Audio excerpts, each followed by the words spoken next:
Donc, il y a la majorité des entrepreneurs qui viennent nous voir, ils font entre 10, 50 000 euros par mois, 60 000 plus ou moins. Et ils ont tous le même objectif, c'est je veux faire les 100 000 euros par mois collectés.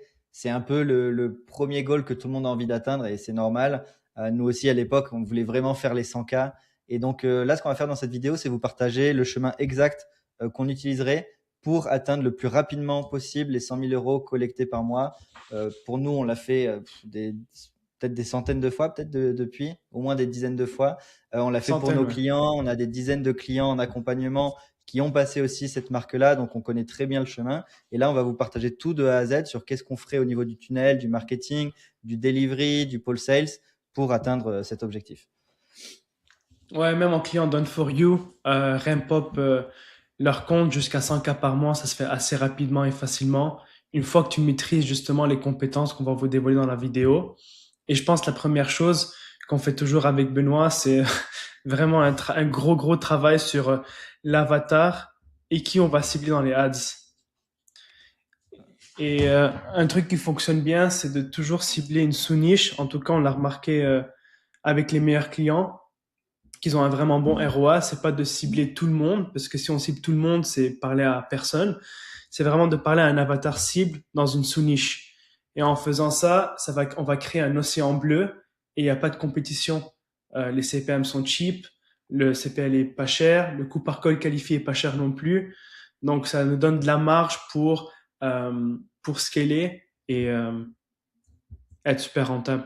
Donc ça, c'est vraiment la première Ouais. chose à faire avant même de lancer n'importe quelle pub parce que c'est l'avatar qui va décider, qui va t'aider à mieux rédiger tes pubs, à mieux rédiger ta VSL, etc. Ouais, c'est ça, c'est vraiment le positionnement au global. Et là, on a, pour un des clients Done for You, justement, qu'on a passé de 20, 30, ses meilleurs mois, à plus de 100, là, en 2 mois. Même dès le premier mois, quasiment, on était à 90K. Et là, j'ai recruté, du coup, des closers. Et il m'a dit, putain, j'aime trop le positionnement. Genre, je trouve ça super smart, l'angle que vous avez, c'est différent des autres, etc. Et il y a une vraie douleur, un vrai besoin. Mm. Et c'est exactement ça, en fait. Vraiment, le positionnement, trouver exactement quel marché on va attaquer, pour moi, c'est le plus important. Parce que si tu es trop large, admettons, aujourd'hui, tu lances une formation e-commerce, ça va fonctionner, ça peut fonctionner, mais tu vas jouer dans un océan rouge et ça va être compliqué. À l'inverse, si tu trouves un sous-positionnement là-dedans, ça sera beaucoup plus intéressant. Et on avait un client, par exemple, en e-commerce, qui faisait du e-commerce avec uniquement de l'organique et des produits de récurrence. Et donc, c'était un nouveau mécanisme, c'était différent du dropshipping. Et là, il expliquait bah, qu'il avait beaucoup plus de marge. 86% de ses clients, ils ont du repeat et ils rachètent, ils rachètent, ils rachètent. Et en plus, il fait du SEO un petit peu particulier avec une technique bah, que je dévoilerai pas. Et du coup, il était premier partout. Donc, zéro coût d'acquisition. Et en plus, il avait du repeat. Et donc, il pouvait scaler. Et il expliquait ça. Et en 6 mois, on est passé de zéro à 150K par mois collectés avec une entreprise qui avait zéro brand, rien du tout. Parce que le positionnement était super bon et bien sûr tout le reste était bon derrière. Mais s'il avait juste fait une formation dropshipping, ça aurait flop et ça aurait pas marché. Ouais, et ce qui est intéressant avec les sous-niches, c'est que tu peux aller chercher des gens qui ont de l'argent. Et au closing, ça va être tellement plus simple parce que le marketing va pre-frame, mieux positionner ton offre. Et par la suite, l'objection, j'ai pas d'argent, c'est vraiment un écran de fumée. Et ça va être beaucoup plus simple de closer la sous-niche et l'avatar en question. Parce que Ouais. ces personnes-là ont l'argent, ils peuvent investir en eux pour se faire accompagner. Alors que si on cible tout le monde dans le make money, ça c'est super compliqué parce que c'est super froid, ils sont vraiment sceptiques, leur niveau de conscience n'est pas élevé du tout, ils savent même pas qu'ils ont un problème qui est douloureux, ils savent pas comment ils doivent le changer, donc il y a un gros travail à faire en amont avant le call. Et même après le call, il faut que tu continues à travailler, à péter les objections. Bref, c'est énormément de travail. Et je pense l'effort que tu mets sur cette niche-là, si tu mets exactement le même effort sur, par exemple, la sous-niche, je sais pas moi, A ici, bah, les résultats vont être 10 fois plus Mm. énormes. Ouais. Ouais, typiquement, un client qu'on a en accompagnement sur Scaling Circle dans la niche du golf, c'est comment améliorer son swing pour les plus de 50 ans, limite même les plus de 60 ans. Donc c'est très particulier, c'est pas à tous les joueurs de golf, c'est uniquement bah, ceux qui ont du coup un problème spécifique parce qu'ils ont des douleurs, ils ont le temps de jouer, ils ont de l'argent, bref, il y a plein d'avantages. Et c'est pas pour tout le monde. Et donc, plus son message est spécifique, plus le taux de conversion est élevé. Et donc, c'est facile de convertir derrière. Donc ouais, moi, je travaillerai vraiment le positionnement, l'avatar, pour trouver ensuite, on en parlera de la Big ID, mécanisme unique. Et peut-être rapidement, un autre point que je ferai, si aujourd'hui, admettons, on était à zéro et on devait lancer, c'est aussi de faire les maths dès le début pour savoir qu'est-ce que je dois faire pour atteindre les 100 000 euros collectés par mois. Donc, si mon offre elle est à 5 000, combien il me faut de clients, quel va être mon taux de closing plus ou moins, etc. pour reverse les datas et avoir une idée aussi de ce qui est jouable ou pas et est-ce que ce serait rentable. Et je sais qu'il y en a beaucoup qui lancent des tunnels, notamment low ticket. Ils font pas le calcul, ils ont des leads à 10 euros, bah, ils seront jamais rentables sur une offre à 100 ou à 200 euros ou à 47 euros. Avec un leads à 15 euros, c'est pas possible. Donc, ouais, faire les maths aussi rapidement, basé sur les benchmarks historiques ou les benchmarks du marché, quoi. Ouais, et une fois qu'on a trouvé notre avatar cible, tu dirais, ce serait quoi la prochaine étape à travailler dans le tunnel pour s'assurer que tout convertisse bien? Bah, moi, je crafterai l'offre en premier, une fois que j'ai l'avatar, définir la structure de l'offre, donc c'est quoi la promesse. Hmm. euh, et ouais, c'est principalement la promesse en fait. Qu'est-ce que tu fais, qu'est-ce que ça permet de faire, en quoi c'est nouveau, unique, et après ça découle petit à petit sur la Big ID, quoi. Je sais pas si Ouais. toi tu t'aurais fait les choses autrement. Non, non, j'aurais parti de l'offre et c'est à partir de l'offre et l'avatar qu'on peut créer une big idea différente et un nom complètement différent. Et ouais, donc offre, promesse, USP et savoir aussi les points qui vont nous permettre de se différencier des autres. Ça, c'est connaître aussi le niveau de sophistication de ton marché, ton prospect, Hmm. à savoir est-ce que ce prospect-là a été exposé au même message, au même type d'offre. Si oui, il faut faire quelque chose de complètement différent et trouver trois piliers euh, qui sont complètement différents des autres. Et en trouvant ces trois piliers-là, on pourra se démarquer, mieux positionner notre offre. Et les prospects vont se dire, ah, ça c'est nouveau, j'ai jamais entendu ça. Euh, et le taux de conversion de la VSL, le webinaire, bref, peu importe le mécanisme, sera beaucoup plus élevé que si une offre qui a déjà revu 1000 fois. Donc ça, c'est vraiment le deuxième point, un des trucs les plus importants. Ouais, exactement. Et dans l'offre et la promesse, ouais, c'est vraiment identifier déjà les objections pour déjà les contrer dans l'offre. Typiquement, oui, mais j'ai déjà tout essayé. Oui, mais X et oui, mais Y. Et inclure ça directement dans les livrables et dans la promesse pour déjà avoir quelque chose qui se démarque. Et en vrai, ça, c'est les fondations. Ouais, c'est dur à estimer, mais ça fait au moins 50% du travail.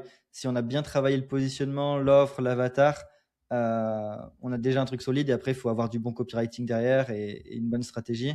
Mais franchement, on peut avoir les meilleurs closers au monde, le meilleur media buyer au monde, le meilleur copywriter au monde. Si de base, ton positionnement est nul, ton offre est pas forte, ça marchera pas, quoi. Ouais, juste un petit framework rapide.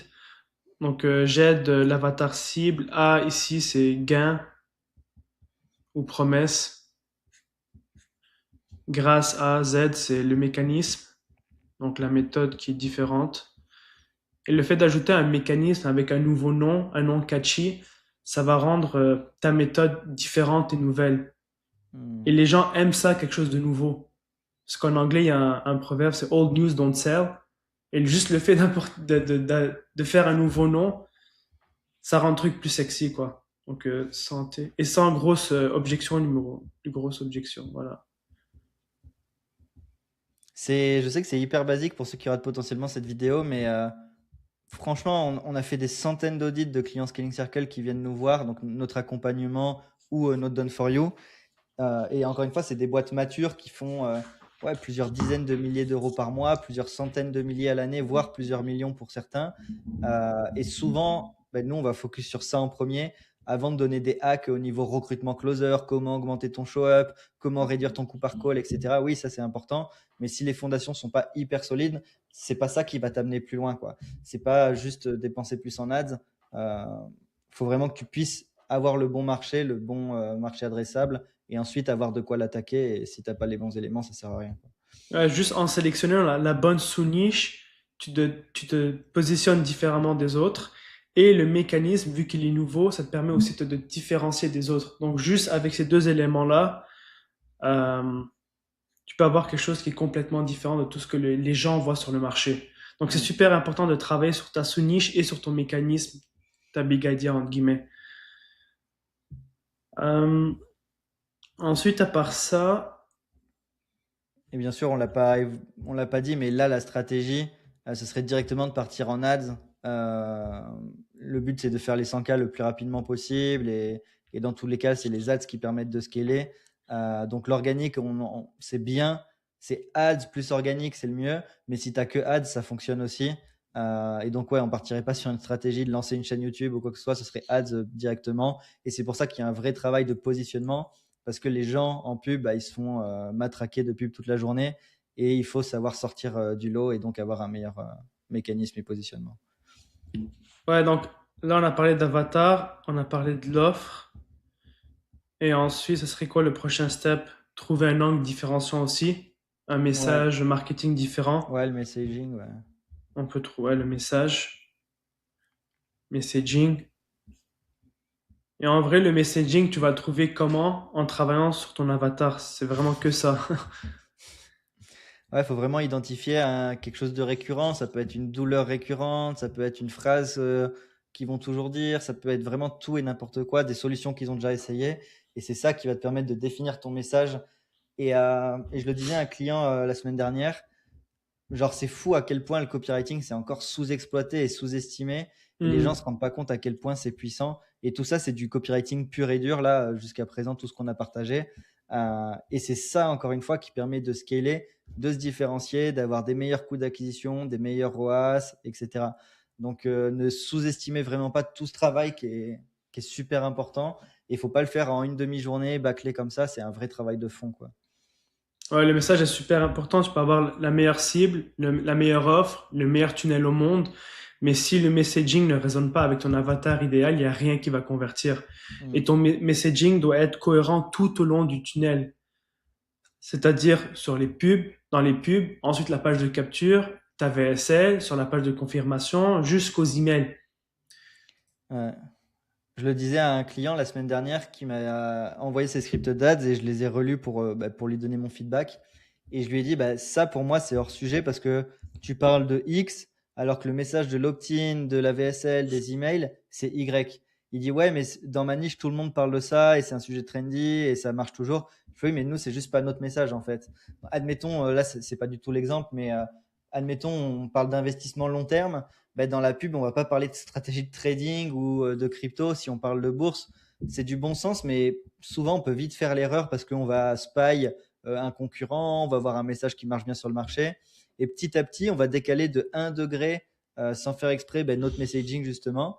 Et au final, on se retrouve à dire un truc en pub qui est complètement pas Hmm. cohérent avec le reste du tunnel. Donc, il faut vraiment faire attention à ça. Et ça, des fois, ça se fait au bout de plusieurs mois. Donc, on lance nos tunnels, nos ads, ça marche bien. On a des nouvelles idées d'ads, on dit on va faire ça. Et sans faire exprès, en fait, on se rend compte que ça ne matche pas totalement avec le message. Et donc, bah, forcément, les coûts par lead sont un peu plus chers, le lead to booking est plus bas, le CAC est plus élevé. On se demande pourquoi ça ne convertit pas. C'est tout simplement parce que le message à l'entrée n'était pas si bon que ça. Bon, on l'avait remarqué avec un ou deux de nos clients. Je pense qu'ils ont fait la même erreur. Ils voulaient optimiser et retravailler la VSL, mais ils sont éloignés de leur message principal et du coup, ils ont attiré la mauvaise personne. Les CPL étaient plus chers, le coût par call était plus cher parce qu'ils sont justement éloignés de leur avatar principal, leur avatar idéal. Ouais. C'est pour ça que vraiment régulièrement, moi je fais un export des onboarding de nos clients où je vais sur nos groupes communautaires, etc. et je regarde leurs messages, qu'est-ce qu'ils disent, comment ils se présentent, qu'est-ce qu'ils veulent fuir, c'est quoi leur objectif, pour toujours me reconnecter à l'avatar et être sûr que ben, on optimise justement sur les clients et pas sur juste des idées qu'on a vues sur le marché ou Hmm. des messages extérieurs qui seraient juste du bruit et du parasite, quoi. Ouais, donc messaging, ok. Et ensuite, ça serait quoi? Tu veux qu'on parle d'ads, comment lancer les ads et comment utiliser l'organique pour raccourcir le cycle de vente, etc. Ou t'as autre chose en tête? Ouais, juste dans messaging, du coup, là, du coup, tu présumes qu'on a déjà rédigé les scripts et tout ça? Non. Ok, ok, ok. Bah, en soi, Ah là, oui, oui, excuse-moi, oui, le messaging, ouais. On a rédigé oui, les oui, c'est scripts ça. Nous, d'ads, ce ouais. qu'on fait avec nos clients, admettons, là, si vous êtes un client Done for You et que vous êtes dans nos critères ou même en accompagnement, ce qu'on ferait, c'est ça. Ça dépend d'où vous êtes. C'est pour ça qu'on fait un audit et une roadmap personnalisée et qu'on travaille en one-one d'ailleurs. C'est d'abord identifier ce que vous faites pas, comment vous le faites pas. Mais en tout cas, on repartirait des bases. dans le messaging, donc on définit l'angle et on rédige la VSL, les emails, les ads. Et effectivement, après, ensuite, on part sur la stratégie d'acquisition. Donc, ouais, on peut passer là-dessus. Ouais, donc c'est ça, une fois qu'on a les scripts d'ads, script VSL, script email, juste un point qui est super important sur la VSL, parce que ça, c'est quand même un gros levier sur le reste du tunnel, c'est de toujours tester au moins 3 leads, Hmm. 3 intros différentes, et ça je le répète tout le temps, donc 1, 2, 3, parce que peut-être que lead numéro 1, tu peux avoir un taux de conversion à 2%, lead numéro 2, 4%, et lead numéro 3, 1,5%. Et si tu fais pas ce test dès le début, bah, tu perds littéralement des centaines de milliers d'euros. Donc c'est pour Hmm. ça que je conseille vraiment de tester au moins 3 leads différents avec des angles complètement différents pour trouver une mineure et te baser sur celle-ci pour scaler tes ads. Donc juste ça, ça peut te sauver des dizaines, voire des centaines de milliers d'euros. Ouais, et juste pour rebondir là-dessus, je connais pas mal de personnes qui me disent, ouais, moi j'ai fait 17 itérations de ma VSL, j'ai fait 23 versions de ma VSL. Mais en fait, non, c'est juste, tu changes, si ta VSL est bonne, tu as juste à changer l'intro. Et si tu as bien travaillé ton mécanisme unique et ton offre, ton pitch, etc., t'as pas besoin de refaire toute la VSL. Juste changer l'intro, ça suffit. Et c'est là où on va limiter le drop dans le taux de Hmm. rétention. On va essayer que ce soit le plus plat possible dans l'idéal.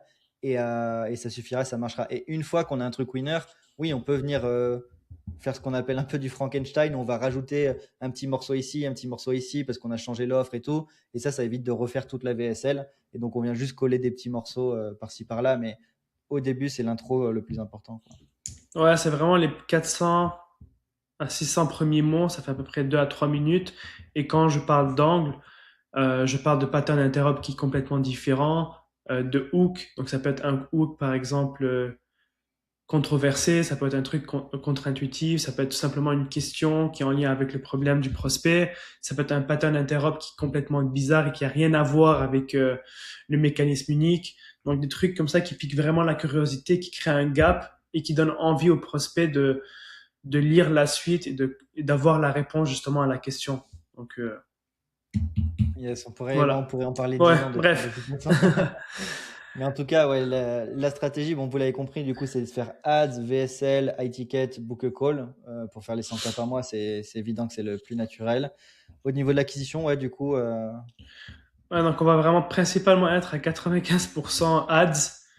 Et ensuite, organique, ça va être juste 5%. Et l'objectif avec l'organique, c'est pas d'acquérir des nouveaux clients parce que ça prend une éternité. C'est juste pour raccourcir les cycles de vente et rassurer le prospect à avoir de l'autorité sur le marché. C'est vraiment que ça pour l'instant. Parce que ouais. ça, c'est vraiment une stratégie long terme et ça, c'est, disons, court terme et rapide. Voilà. Ouais, mais c'est ça, ça va s'auto-alimenter. Quand on fait des pubs, les gens vont chercher sur Google, sur YouTube, sur Insta. C'est là qu'ils vont tomber sur ce que vous faites, donc c'est bien d'avoir une petite vitrine. Et en plus, ils vont s'abonner. Donc le fait de faire des ads va faire grandir votre organique. Le fait d'avoir plus d'organique, ça crée plus de Hmm. réassurance, plus de rétention. Et donc ça va à terme améliorer aussi les performances des ads. Donc réduire un peu les CPL, augmenter les CTR, etc. Donc c'est vraiment une boucle gagnante. C'est pas l'un sans l'autre, c'est l'un avec l'autre. Mais si on doit en choisir qu'un seul, ce serait les ads parce que bah, on achète le trafic, c'est mesurable, c'est scalable, c'est rapide, etc. Ouais, et pour l'organique, pour les types de vidéos que tu peux faire, c'est vraiment pour répondre aux plus grosses objections de ton prospect. Et ça peut être des ressources que tu utilises pour ta team de setters/closer qui peuvent envoyer avant le code, donc pour nurture le prospect et le rassurer. Ça peut être des ressources pour contrer les plus grosses objections de ton client, du prospect. Donc objection 1, 2, 3, 4, 5. Et c'est vraiment que ça, hein, pour rassurer la personne et créer de la proof. Au niveau ads, du coup, je pense que vous le savez pour ceux qui nous suivent un peu, mais nous, on bosse majoritairement sur Google Ads et YouTube Ads, donc la régie Google, pour plein de raisons qu'on a déjà évoquées 1000 fois. Mais en gros, c'est plus stable, c'est plus scalable, le trafic est plus qualifié. euh, on a remarqué, bref, énormément d'avantages. Après, ça dépend vraiment de votre marché, de votre budget, des ressources que vous avez en interne. Facebook, ça marche aussi et ça peut même être bien pour lancer au début. Juste les deux ont leurs inconvénients, leurs avantages, Mais nous, pour nous, en tout cas, on lancerait la majorité du temps sur YouTube. Ouais, comme Benoît l'a dit, le niveau d'intent est beaucoup plus élevé que sur Meta. Les gens sont sur la plateforme pour trouver des informations, s'instruire, alors que sur Meta, les gens scrollent comme des zombies. Donc, ouais, nous, 95% de notre trafic vient de YouTube Ads. À part ça, il n'y a pas grand-chose à dire. Euh, Non, au niveau budget, en général, on start, ça dépend aussi de votre budget, mais entre 50 et 100 euros par jour, quoi. Ça peut être plus, mais ça peut difficilement être moins pour le coup. ouais, c'est ça. Donc, l'idée avec le budget, c'est de pouvoir acheter de la data rapidement. Donc, plus tu as de la data, plus tu peux itérer rapidement et plus tu pourras scaler.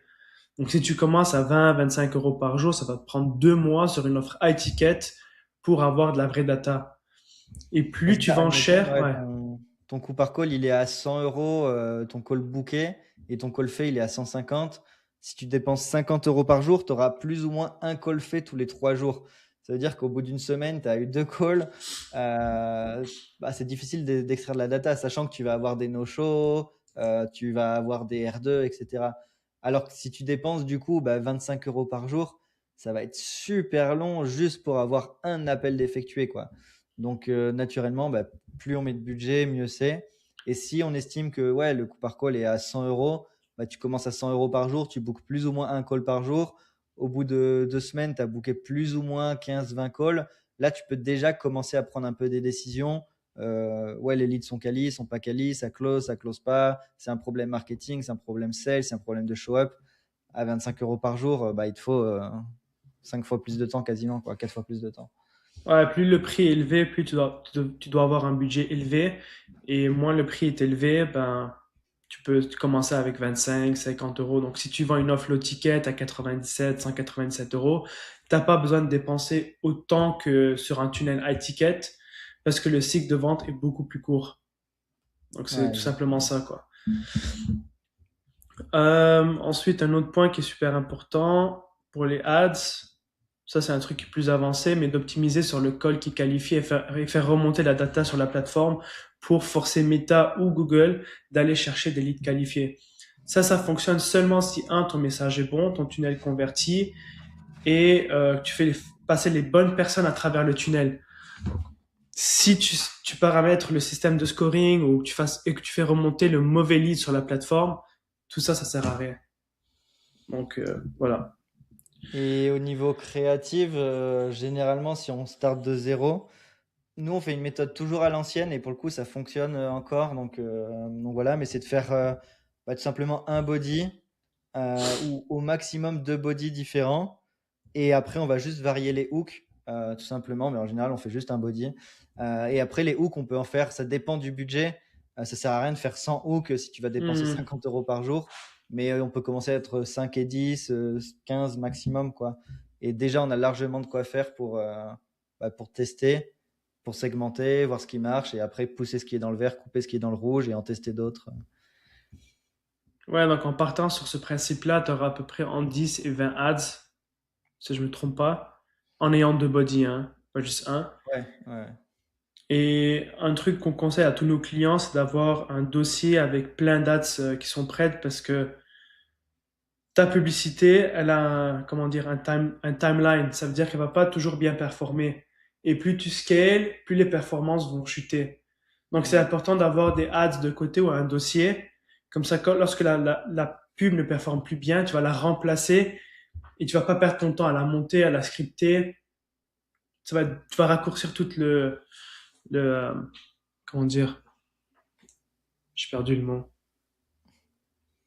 Le Tu temps de gagnes du temps, juste création c'est de et, ouais, l'efficience, voilà. quoi. Genre, c'est d'ailleurs on l'a remarqué, je pense il y a pas longtemps, où on a une pub qui marchait il y a 2 ans que tu as relancé, qui remarche bien maintenant, alors que tu n'arrivais plus à la faire tourner. Et donc ouais, c'est important de toujours garder ses pubs et des fois relancer ses anciens winners, ça marche, des fois ça marche pas, il n'y a pas de règle. Hmm. C'est pour ça que moi j'aime bien varier les hooks. J'ai mon body, mon main body qui parle de la méthode, du sujet, du mécanisme, de la preuve sociale. Et les hooks, par contre, je vais attaquer différents angles. Donc je donne un exemple, admettons sur notre B2C, je peux avoir un hook sur le voyage, un hook pour les mères de famille, un hook qui parle d'écriture parce qu'on vend du copywriting, un hook qui parle de résultats financiers. et le même body. Et après, basé sur ce qui marche, admettons, on voit que c'est le voyage, ben, je vais refaire d'autres hooks qui parlent de voyage parce que j'ai vu que ça marchait bien et potentiellement même faire que le body qui parle que de voyage. Et mais par contre, ça sert à rien de faire 5 ads complètement différents. C'est mieux même dans l'idéal, mais à l'ancienne, faire plusieurs hooks sur un body, ça marche bien. Ouais, on l'a remarqué sur Meta autant que sur YouTube. Je sais qu'il y a plein de Ouais. personnes qui disent, ouais, avec Andromeda, tu dois faire des scripts totalement différents, mais franchement, avec nous, ça fonctionne. Donc, je vois pas pourquoi tu aurais besoin. Alors, la bonne réponse est de tester, de voir ce qui Ouais. fonctionne pour toi, mais ça veut pas dire que agencer les hooks avec le même body, ça va pas fonctionner, ça fonctionne. Et un petit, après c'est pareil, les ads, on pourrait en parler 1000 ans, mais un petit tips aussi, c'est de tester le même message, mais dans différents environnements. Donc, Hmm. admettons, le cœur de message, c'est bah, comment améliorer ton swing. Bah, ça pourrait être un hook du gourou de la personne directement sur un terrain de golf en train de swinger. Ça peut être le gourou en train de react d'un quelqu'un qui rate son swing et il regarde et dit ah bah si toi aussi t'es comme lui, tu tapes par terre, blablabla. Ça peut être juste lui qui marche dans la nature. Bref, tester différents environnements, différentes interactions, ça peut être un micro-trottoir, etc. Mais c'est le même message au final. Et ça peut vraiment booster les performances. Et encore une fois, ça dépend de l'audience, de l'avatar, qu'est-ce qu'il consomme. Mais l'idée, c'est que ça paraisse plus natif et plus naturel d'avoir une pub qui s'insère dans l'écosystème. La personne qui scrolle, elle voit des shorts, elle voit des gens qui bougent, machin et tout. Si toi, tu es dans ton bureau, que tu bouges pas et que c'est très monotone, bah forcément, ça va moins capter l'attention que quelqu'un qui est en train de swinger, qui est en train de react ou n'importe. Ouais, ça, je l'ai remarqué sur les pubs de notre client. Le hook rate où la personne bouge et en action, Ouais, il est beaucoup plus élevé que lorsqu'il est statique dans un bureau, par exemple. ouais, Donc, ce que tu peux faire, c'est trouver un hook rate qui est élevé avec un body où le CTR est élevé et les agencer les deux. Et tu pourras avoir des meilleures performances. Aussi, il faut que tu checkes lequel a le meilleur ROAS. Ça ne veut pas dire que si ton hook rate est élevé, que ton CTR est élevé, que ça va te rapporter des ventes ou des clients. C'est le message qui est super important. Donc, tu peux avoir le bon message avec le bon hook rate et le bon body. Là, tu vas avoir une pub qui est winner. Au niveau Euh, acquisition, je pense que c'est good. Et après, on en parlera peut-être un peu rapidement, mais super important d'avoir un back-end avec des emails. Ça fait un peu de partie de la stratégie organique qu'on disait plus haut, mais ouais, c'est de c'est mon pareil, deuxième c'est un point, truc qui ouais. est sous-estimé. Mais c'est pas juste je balance mes ads sur une VSL et j'attends que ça tombe du ciel. Faut avoir des emails qui fonctionnent bien, idéalement un peu de réassurance organique et des automatisations et tout ce qui va avec. Ouais, donc pour l'email, c'est vraiment deux stratégies. Tu as l'automatisation, donc quand quelqu'un opt-in et ne book pas un call ou quelqu'un opt-in n'achète pas, tu vas avoir une automatisation qui va l'inciter à à passer à l'action tout simplement, que ce soit acheter ou réserver un call, à passer à l'action. Et ensuite, une fois qu'il est passé à travers l'automatisation, ça peut être 7 à 12 jours, bref, peu importe le time frame. Là, tu vas faire des newsletters. Et l'idée avec les newsletters, c'est, encore une fois, comme Benoît l'a dit, rassurer le prospect, créer de la confiance et social proof. Et Hmm. raconter des histoires qui sont divertissantes. C'est vraiment juste ça l'objectif. Et en faisant ça, tu peux avoir plus de calls, plus de ventes, etc. Jusqu'à 15% de ton CA par mois, ce qui est énorme. Voilà. Ouais, pareil. De toute façon, on a déjà des masterclass pour ceux qui découvrent la chaîne ou qui se demandent comment on fait. On a une masterclass sur comment rédiger une VSL, comment rédiger des scripts d'ads, nos stratégies de séquence email. Donc, vous avez juste à chercher sur la chaîne Hmm. et vous tomberez dessus directement. Ouais, après ça, il y a quoi? Le delivery, c'est super important, non? Bah, closing avant, donc là on a fait Ah oui. acquisition. Le tunnel, on l'a dit, c'est une VSL, donc il n'y a pas grand-chose. C'est pareil, on a fait une vidéo récemment où on partage des astuces de CRO, donc optimisation du taux de conversion, ajouter un exit pop-up, une page de vente, machin, etc. Tout ça, c'est dans la vidéo. Donc voilà, on a les ads, enfin l'offre, les ads, l'acquisition et le tunnel. Et donc maintenant, bah, on envoie effectivement sur une team de closers. Là, dans notre objectif de vidéo, si on part vraiment de zéro, qu'on veut arriver à 100 000 euros par mois, ben, au début, c'est vous qui allez closer idéalement et après rapidement déléguer.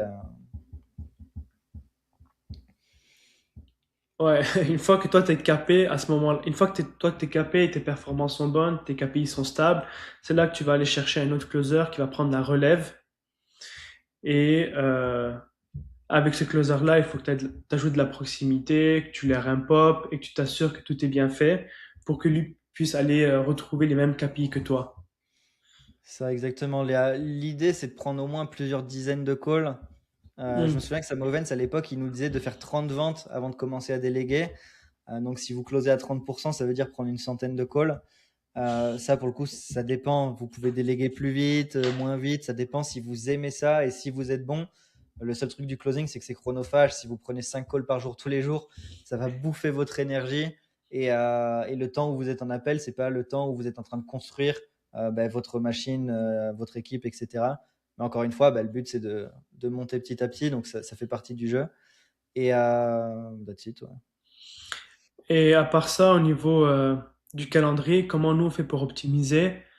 C'est d'avoir comment dire, un window buffer. Là, ça dépend de ta cible, mais ça peut être de 12 heures jusqu'à, allez, gros max 48 heures. Et ce window buffer là va dépendre de ta cible. Encore une fois, si c'est un prospect qui est super froid, tu as besoin un peu plus de temps pour l'éduquer. Si c'est quelqu'un qui a vraiment une douleur qui est urgente et qui est plus conscient de son problème, tu peux avoir un buffer qui est aussi bas que 12 heures. Donc les deux peuvent fonctionner. C'est à toi de voir qu'est-ce qui fonctionne dans ta niche et de tester les deux.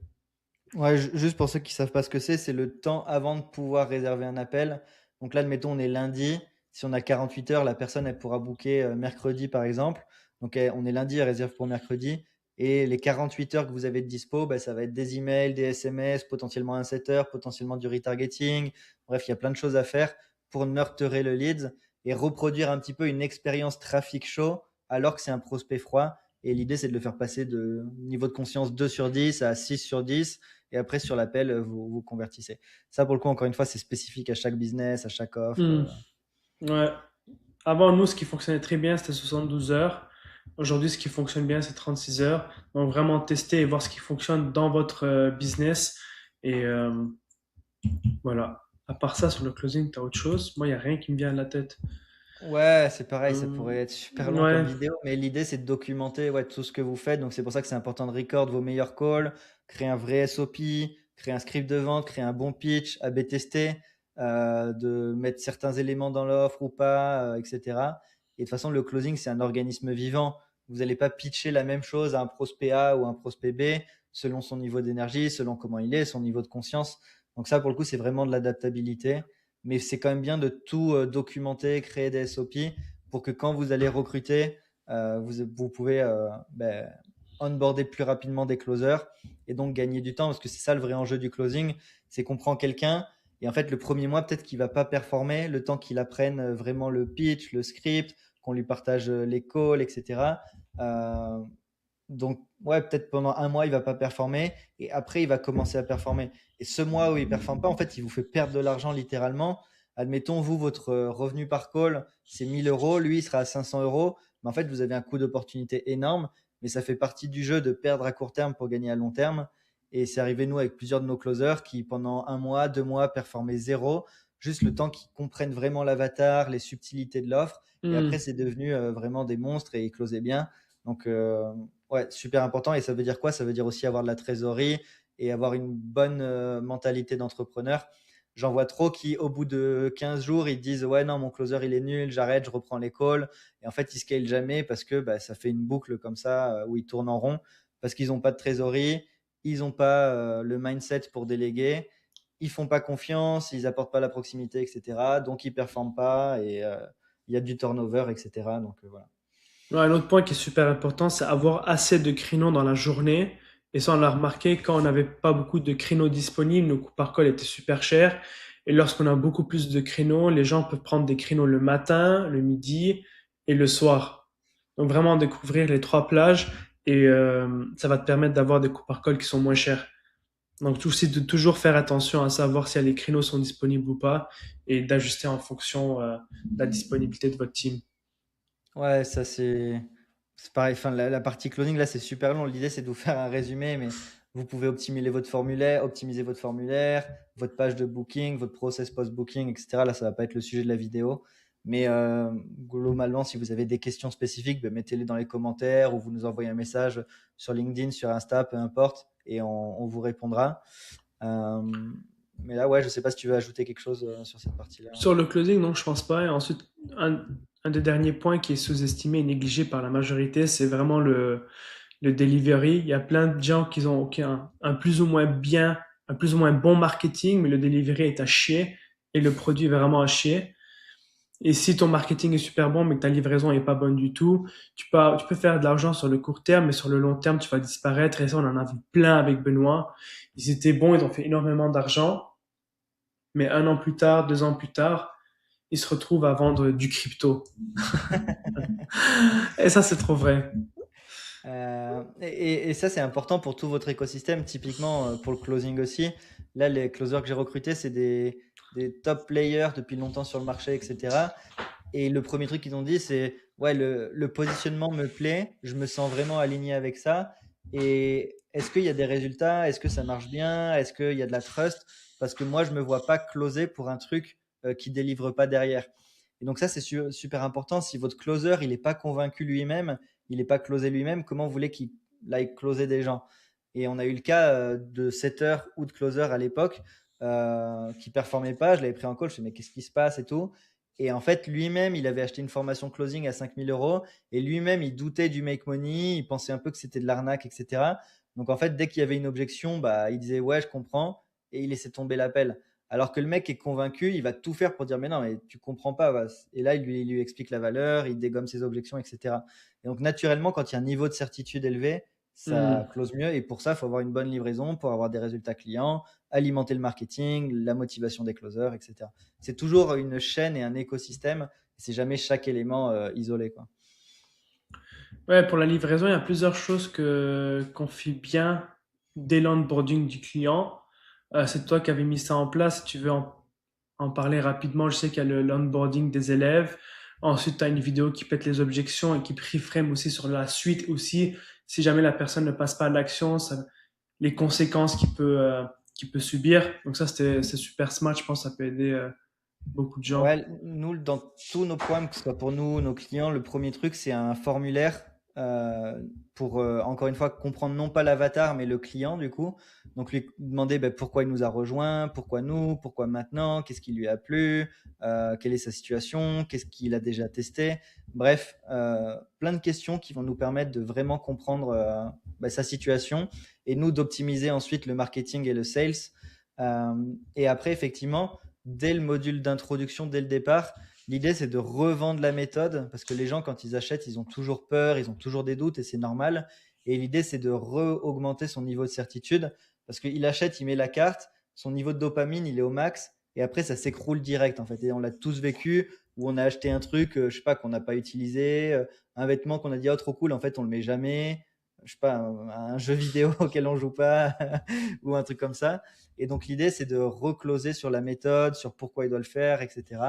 Et donc tout de suite, on augmente son niveau d'énergie. Et le but, c'est aussi de mettre des micro-commitments, des petites actions pour déjà le mettre dans l'action, d'avoir des quick wins, des résultats rapides. Et forcément, bah, ça engendre la satisfaction et l'engagement. Donc, ouais, l'idée, c'est de peindre un petit peu l'image positive, de lui partager le parcours et de lui expliquer aussi le costume du mec qui ne réussit pas, à quoi il ressemble. Et comme ça, c'est très clair pour lui dès le début.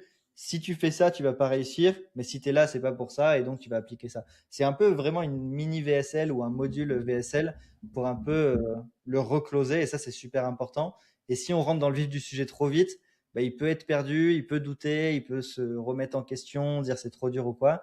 Alors que là, on a bien travaillé les fondations, son état d'esprit, et on peut avancer sereinement, quoi. Ouais, il y avait énormément de gens qui savaient pas comment utiliser la plateforme, donc on a fait une vidéo d'onboarding entre guillemets qui leur explique comment utiliser la plateforme, et comme ça on a beaucoup moins de personnes qui sont pas satisfaites.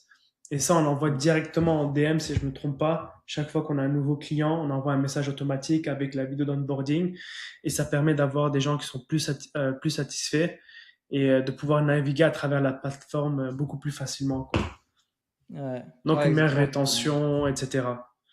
Sur Euh, le delivery, il y a plein de choses à dire, mais nous, le but, c'est toujours d'avoir une pédagogie qui est la plus structurée possible. Donc, c'est une chose à la fois, et c'est vraiment, bah, vraiment des micro-engagements. Donc, tu fais l'étape 1, l'étape 2, l'étape 3. C'est très scolaire. Il y a des docs à remplir et c'est pareil sur notre B2B aussi. Et tous nos clients, ils ont kiffé l'expérience. Ils disent, c'est la première fois où vraiment je me sens guidé, j'avance et je comprends ce que je fais. Et à la fin, ça y est, j'ai toute ma machine qui est construite. Donc, ouais, on a vraiment une pédagogie un peu classique, mais avec beaucoup d'engagement pour que ce soit fun aussi et faciliter le travail. Tout ce qui peut être plug and play, on le partage. Typiquement, bah, nous, on partage nos tunnel winners, nos script winners, nos propres GPT pour créer bah, justement tout ce qu'on a partagé dans cette vidéo. Donc, nos clients, quand ils arrivent dans Scaling Circle et qu'on les aide, bah, ça va super vite. Et au lieu de mettre 3 mois pour construire un tunnel, ils peuvent mettre 3 semaines, voire moins, quoi. Ouais, et aussi pour créer justement les modules, ce qu'on fait, c'est de prédire un peu les blocages qu'ils vont avoir. Et basé sur ça, on va créer les modules. Donc, blocage numéro un, ça peut être, je sais pas moi, je sais pas comment faire mon avatar. Alors, on a un document avec plein de prompts qui permet justement à notre client d'avoir un avatar idéal, super personnalisé et super précis.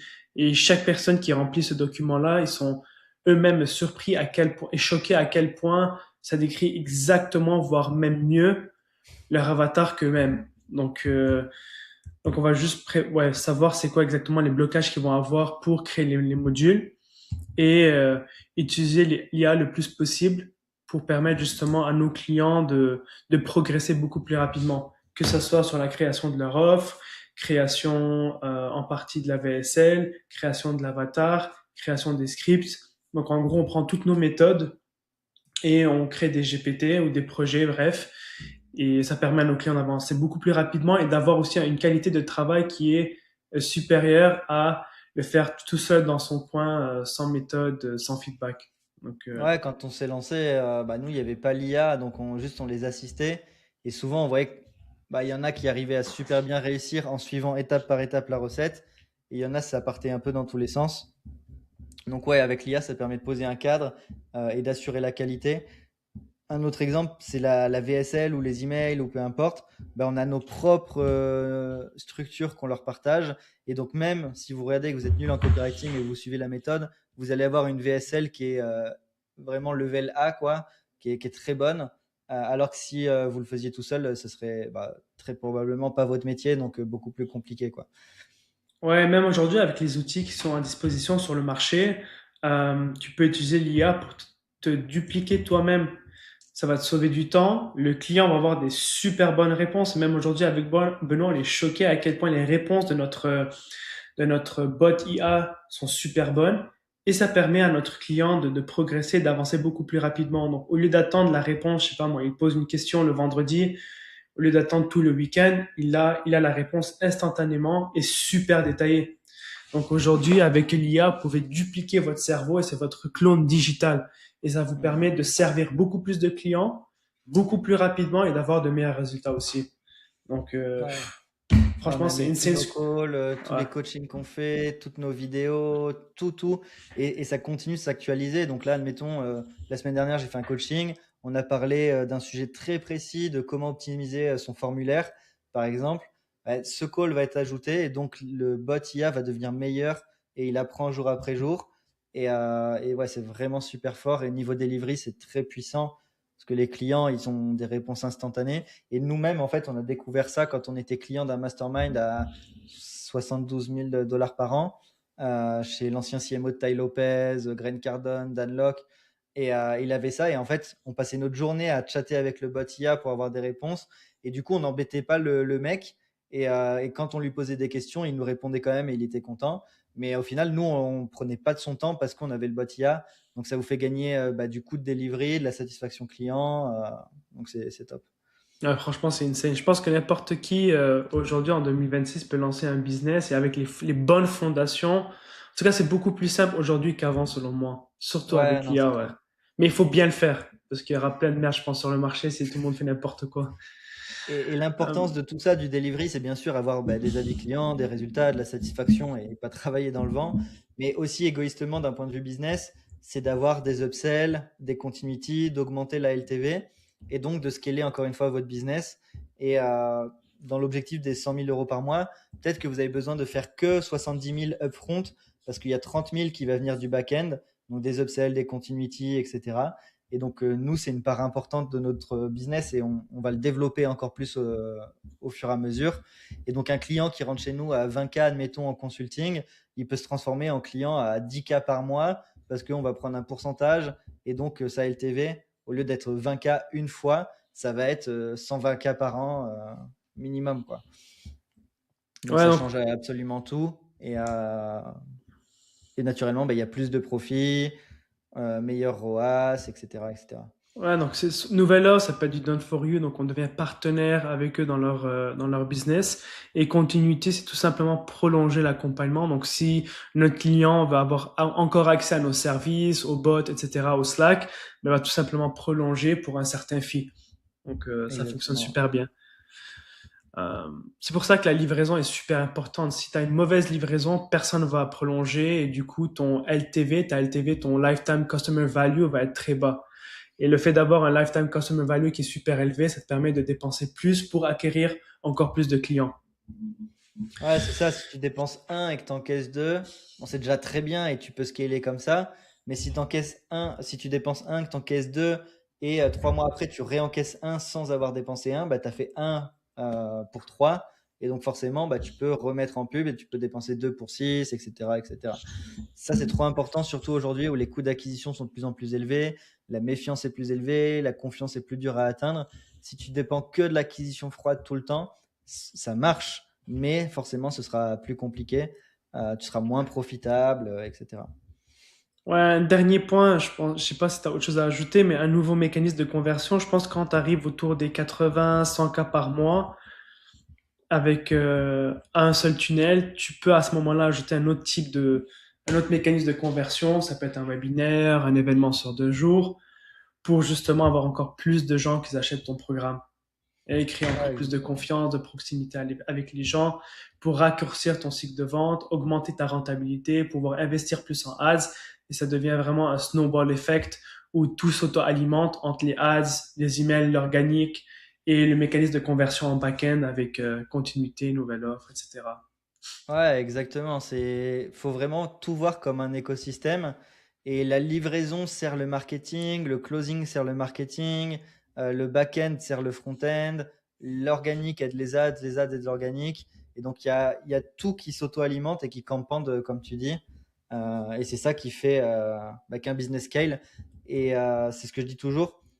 Le niveau de complexité aujourd'hui pour scaler, il est un peu plus compliqué dans le sens où il faut un stack qui est un peu plus solide. Avant, on faisait juste ads, VSL, closing, ça marchait tout seul et ça scalait. Aujourd'hui, c'est quand même plus compliqué selon moi.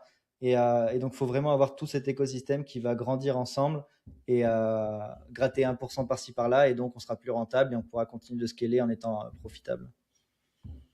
Voilà. Je pense que ça fait le tour. Moi, j'ai pas grand-chose à ajouter. Ça fait presque 1 heure qu'on fait la masterclass. Est-ce que tu as autre chose à ajouter ou... Non, non, c'est good. Si vous voulez que bah, on vous aide à faire tout ça, bien évidemment, bah, réservez un appel juste en dessous. Encore une fois, envoyez-nous un message. On peut voir les différentes façons de travailler ensemble, que ce soit en consulting, en done for you. Et encore une fois, nous, on s'adapte vraiment au business de nos clients, donc ça dépend ce que vous faites. Mais déjà, si vous regardez ce qu'on a dit dans cette vidéo et que vous allez choper ensuite les autres vidéos de la chaîne qui vont vous expliquer plus le micro, donc pour la VSL, pour les emails, pour les scripted ads, etc., vous allez avoir quelque chose de très solide et vous allez pouvoir déjà scaler votre business. Et il y a un client qui nous avait envoyé un message il y a quelques semaines qui disait qu'il était passé déjà de 5 à 15K par mois juste avec la chaîne Scaling Circle avec les vidéos gratuites. Donc bah, profitez-en un maximum, appliquez. Et à partir du moment où vous voulez aller plus vite, plus loin, plus rapidement, bah, faites appel à nous et on peut voir si on peut bosser ensemble.